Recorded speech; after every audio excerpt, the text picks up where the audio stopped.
ayaw umandar, umuugong lang. Ang motor natin 4 hours power, single phase dual capacitor. So welcome to my channel. Ang gagawin natin ay step by step troubleshooting. Step 1 ay bearing. Tingnan natin kung okay pa ang bearing. Tanggalin muna natin ang pan. Subukan nating alog-alogin ang shafting kung okay pa ang bearing. So okay pa naman to, hindi pa gumagalaw. Itong bearing pag umalog kahit konti, palitan na agad dahil sasayad ang armature nito sa body ng motor. Iinit yan at masusunog ang motor. So okay pa itong bearing, malambot pa siya ikutin kahit nakakunik pa sa belt. Step 2, ito namang centrifugal switch ang titingnan natin.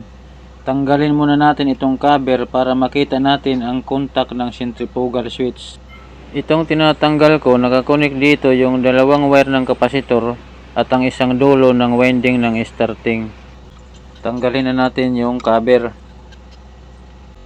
Ayan yung contact ng centrifugal switch. Nakakunik din dyan yung dalawang wire ng dalawang kapasitor. I-test natin ito kung okay pa o sira na. Ito dito, kailangan may play ito, gumagalaw siya. Ito yung switch sa pagpapalit ng starting at saka ng running. Kailangan pag ginalaw mo ito, ganyan, nagpe-play siya, gumagalaw pa. Ganitong posisyon, nakakunik pa dyan ang starting capacitor. Pag ganyan na, running capacitor naman ang nakakunik dyan. Mawawala yung starting capacitor. So, kailangan may play siya. So ito ditong switch, kailangan may contact siya. I-test natin, resistance test. Buzzer lang yung gagamitin natin. Maririnig naman ang tunog. Ohms pa rin ang setting.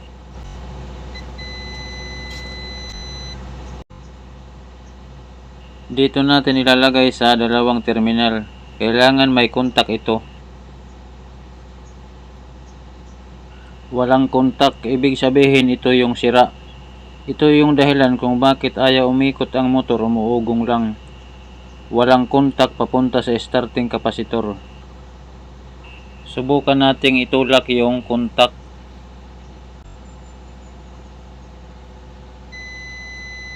Ayan, may contact na. Dapat ganyan may contact. Pagpasok ng power sa starting capacitor, iikot yan kaagad.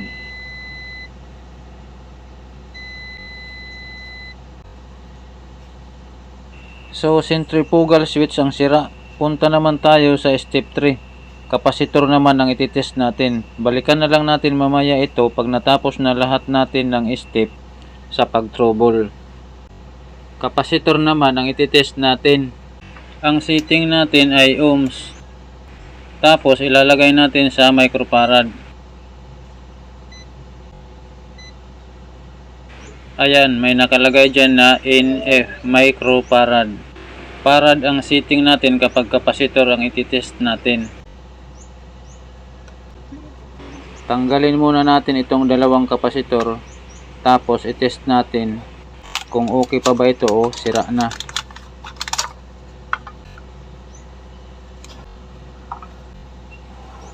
Unahin natin itong starting kapasitor.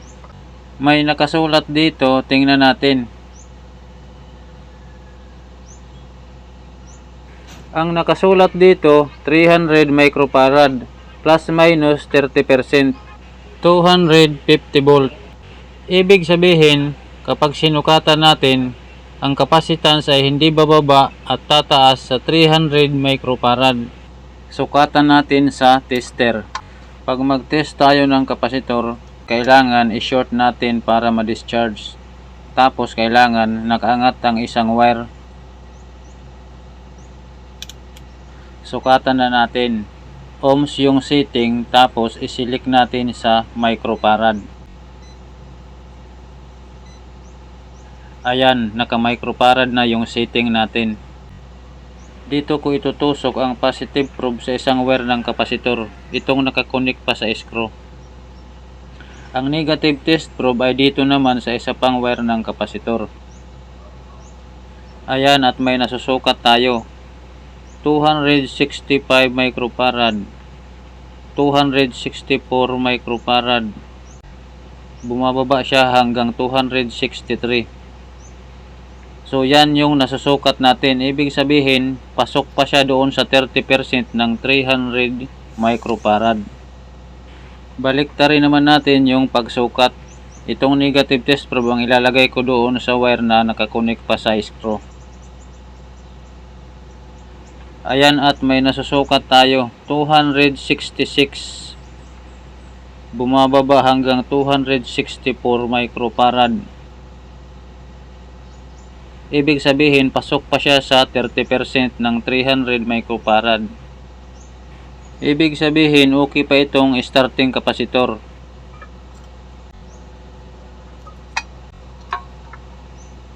Dito naman tayo sa running capacitor. Basahin muna natin kung anong nakasulat dito sa label niya.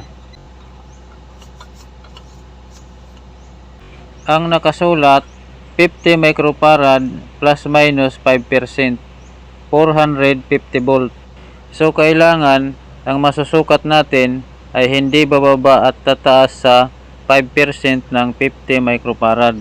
Kung halimbawa ay mababa na yung masusukat natin, halimbawa 20 microfarad na lang doon sa 50 microfarad, o kaya naman ay wala na talaga tayong marireading, ang kapasitor ay sira na yan, kailangan ng palitan. Kung halimbawa naman ay masyado nang mataas sa 50 microfarad, halimbawa nasa 70 na o kaya 100 microfarad, sira na rin yan, kailangan na nating palitan yan. So sukatan natin para malaman natin kung ano ang reading dito. I-short drain muna natin para ma-discharge ang kapasitor, saka natin sukatan. Yung pag-test natin ay parehas lang doon sa unang kapasitor. Ohms pa rin ang setting, tapos ilagay natin sa microfarad. Ilalagay lang natin ang dalawang dulo ng test probe doon sa dalawang wire ng kapasitor.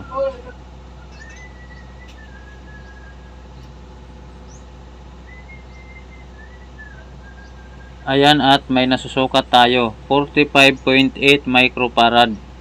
Ibig sabihin, pasok pa siya sa 5% ng 50 microfarad.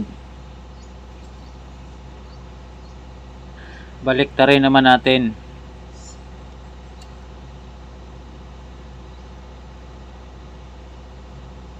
Antayin natin ng konti, seconds ang bilang niyan bago lumabas ang reading. Ayan, parehas lang yung nare-reading natin, 45.8 microfarad. So okay pa itong running kapasitor, buong buo pa, 45.8 microfarad. Okay pa ang mga kapasitor. Punta naman tayo sa step 4. Winding naman ang ititest natin. Ito yung terminal ng winding. Dito sa bandang kanan, ito yung winding ng running. Dito naman sa kabila, ito yung winding ng starting. Tanggalin muna natin ang bolt at hiwalay natin yung mga wire para accurate yung pag-test natin. Para malaman natin ang resistance, kung putol na ba ang winding o hindi pa, at kung mayro bang grounded sa body. Ayan, at magkakahiwalay na yung wire. I-test na natin. Buzzer lang yung gagamitin natin para maririnig lang natin kung buo pa ba yung winding. Itong dalawang wire dito, kulay blue at kulay brown, ito ang supply, 220 volt. Ito namang sa gilid na wire, itong nakakonek dito, kulay yellow na may stripe na green, groundings yan, nakakonek yan sa body ng motor. Ito namang dalawang wire dito sa bandang kaliwa, winding ito ng starting, W1 at W2. Itong isang wire, wala itong connection, nakahang lang ito dito. Dito ito nakakonek sa W2. Unahin nating i-test ang winding ng running. Itong dalawang terminal dito, U1 at U2.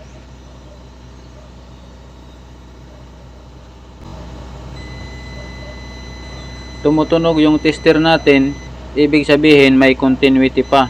Buo pa yung winding ng running. I-test naman natin for grounding. Dito natin itusok sa body ng motor. Tapos dito rin sa ibang winding ng motor. Hindi tumunog yung tester ibig sabihin walang grounded. Okay pa yung winding ng running. Itong dalawang terminal lang ng running ang may continuity. Okay pa ang winding ng running. Dito naman tayo sa starting. Itong dalawang wire dito, W1 at W2.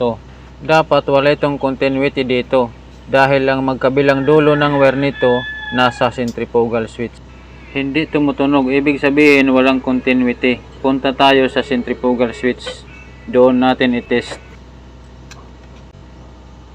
Itong dalawang wire na malaki, itong kulay black at kulay yellow, ito yung magkabila ang dulo ng winding doon sa starting winding. Dito, ang dulo ng winding dito sa starting ay nandito sa centrifugal switch. I-test natin ang magkabilang dulo kung buo pa ang winding nito. Ito munang isa. Hanapin natin ang dulo dito sa centrifugal switch. So ito yung karugtong niya kasi dito tumunog. Ilipat naman natin dito sa kabila, tapos hanapin natin dito sa dulo ang karugtong ng winding.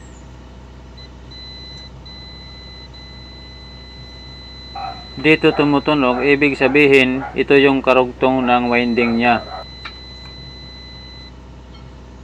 I-test naman natin for grounded. Dito lang natin itusok sa body ng motor. So hindi naman tumutunog, ibig sabihin walang grounded. So okay pa ang winding ng starting. Tapos na ang pag-trouble natin, takpan natin ito at balikan natin yung centrifugal switch. I-repair natin yun. Wala tayong ibang nakitang sira kundi centrifugal switch lang. Tanggalin natin ang centrifugal switch at tingnan natin kung kaya pang ayusin. Ang contact lang ang tanggalin natin dahil nandito lang ang problema. Ito yung contact, tingnan natin kung pwede pang ma-repair. Itong switch nya dito, okay pa naman to, nagpe-play pa. Itong contact lang ang i-repair natin. May carbon na dito yung contact nya, marumi na. Lilinisan lang natin ito, kikiskisan natin ng papel de liha para kumintab uli. Para magkaroon ng magandang contact. Lilinisan ko muna ito tapos ibabalik natin pagkatapos. Ito na yung contact. Nilinisan ko na ito pero ipapakita ko pa rin sa inyo kung paano ko ito nilinisan. Ipasok lang natin sa loob yung papel de liha tapos kiskisan na natin yung magkabilaang contact. Yung carbon ang nagpapadumi dyan. Kapag mahina ang contact, nag-i-spark yan. Umiitim at dumudumi na. Ibalik na natin ito para mai-testing na yung motor. Mahaba-haba na rin yung video natin.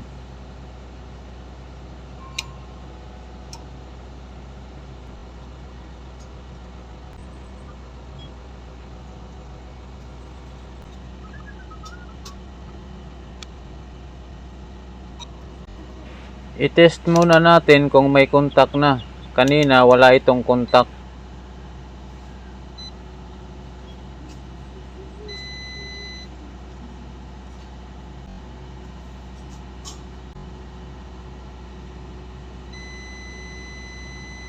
So may contact na, gumagana na siya. Subukan nating i-out ang switch kung mawawala ang contact.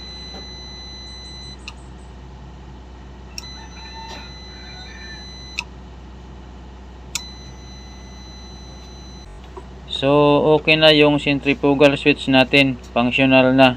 I-assemble na natin ito lahat, tapos paandarin natin ang motor para malaman natin kung successful yung ginawa natin. Yung isang wire ng starting capacitor, dito yan sa contact ng centrifugal switch. Ito namang isang wire ng capacitor, dito naman yan nakakonect sa kabilang wire ng centrifugal switch. Tapos, kasama ang isang winding sa starting.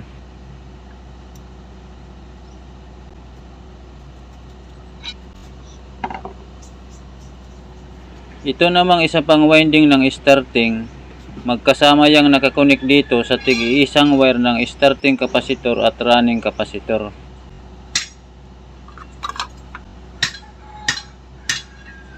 Dito natin yan ikukonek tatlong wire. Isa sa starting capacitor, isa sa running capacitor, at isa sa winding ng starting. Dito yan nakalagay sa cover ng centrifugal switch. Ang centrifugal switch kapag hindi pa umiikot, may contact pa itong dalawang contact dito, starting capacitor at running capacitor. Kapag umikot na itong armature, papalo itong centrifugal switch. Mawawala ang contact ng starting capacitor. Itong running capacitor na ang magtutuloy sa pagtakbo ng motor. I-assemble na natin ito, pagkatapos ay paandarin na natin.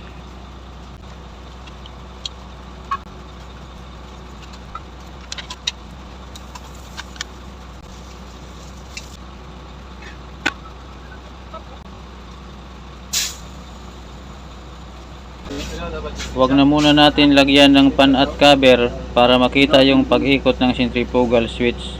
I-start na natin. Okay, functional yung gawa natin. I-start natin uli.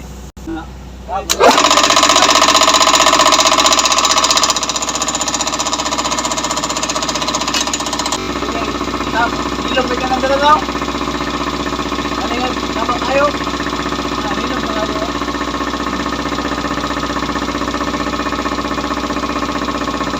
Lagyan na natin ng pan at cover.